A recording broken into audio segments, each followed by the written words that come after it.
ফুটবলের মাঠে আবার দেখা যাবে প্রজন্মের দুই সেরা তারকা লিওনেল মেসি, ক্রিস্টিয়ানো রোনালদোর দ্বৈরথ। সবকিছু ঠিক থাকলে আগামী 1 ফেব্রুয়ারি সৌদি আরবের রিয়াদ সিজন কাপের ম্যাচে রোনালদোর আল নাসরের মুখোমুখি হবে মেসির ইন্টার মিয়ামি। সৌদি আরব সফরে আল নাসর ছাড়াও আল হিলালের বিপক্ষেও একটি ম্যাচ খেলবে মিয়ামি। 29 জানুয়ারি রিয়াদের কিংডম অ্যারেনায় নেইমারের আল হিলালের মুখোমুখি হবে মেসির মিয়ামি। এর 3 দিন পর এই কিংডম অ্যারেনাতেই অনুষ্ঠিত হবে রোনালদোর আল নাসরের বিপক্ষে মেসির মিয়ামির আলোচিত সেই দ্বৈরথ।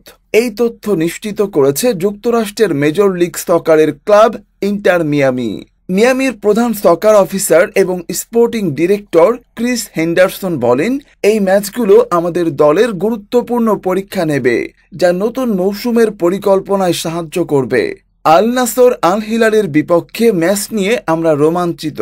সৌদি প্রো লিগের শীর্ষ দুটি নাম হচ্ছে আল হিলাল ও আল নাসর। রোনালদো হচ্ছেন সর্বোচ্চ গোলদাতা। 2008 সালে প্রথমবার মুখোমুখি হয়েছিল সময়ের সেরা এই দুই তারকা।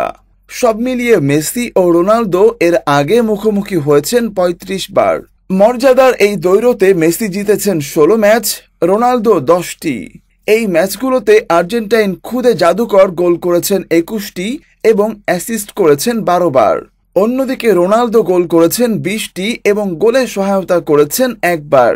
রোনালদো আল নাসরে যোগ দেওয়ার পর গত জানুয়ারিতে রিয়াদ অল-স্টার একাদশের হয়ে পিএসজির মুখোমুখি হয়ে 5-4 গোলে হেরেছিলেন। পিএসজির হয়ে ওই ম্যাচে খেলেছিলেন মেসি, নেইমার ও কিলিয়ান এমবাপ্পেও। সেদিন জোড়া গোল করেছিলেন রোনালদো, গোল করেছিলেন মেসিও। সৌদি আরবে খেলে মেসির মিয়ামি যাবে হংকংয়ে।